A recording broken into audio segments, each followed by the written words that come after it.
புனித Hungary Margaret 1242 முதல் 1270 வரை கன்னி. பிறந்த இடம் ஹங்கேரி. திருநாள் சனவரி 18. பாதுகாவல் தைரியம். முக்காற்புள்ளி. உலகத்தின் எல்லா ஆடம்பரங்களையும் பெற்ற ஒரு இளவரசியாய் பிறந்தவர் மார்கரெட்.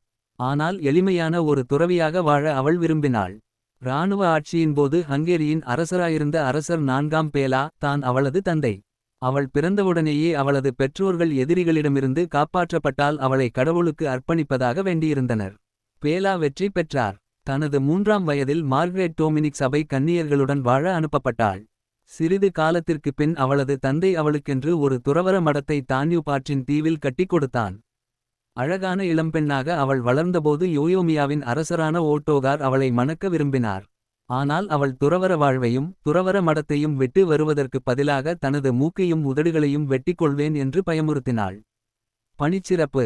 தனது 13ஆம் வயதில் மார்க்ரெட் வார்த்தைப்பாடு எடுத்தார்.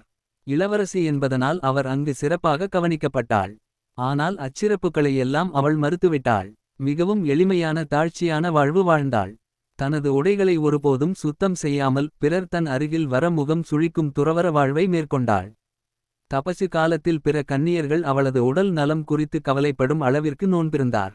தன்னுடைய புதுமையினால் வேலைக்கார பெண்ணின் உயிரை காப்பாற்றியிருக்கிறாள். ஷஷவள் நல்லவள், மிகவும் புனிதமானவள். பணிப்பெண்கள் எங்களை விட அவள் மிகவும் தாழ்மையானவள் ஷஷ என்று அந்த பணிப்பெண் கூறுகிறாள். தனது 28ஆம் வயதில் மார்க்ரெட் இறந்தாள்.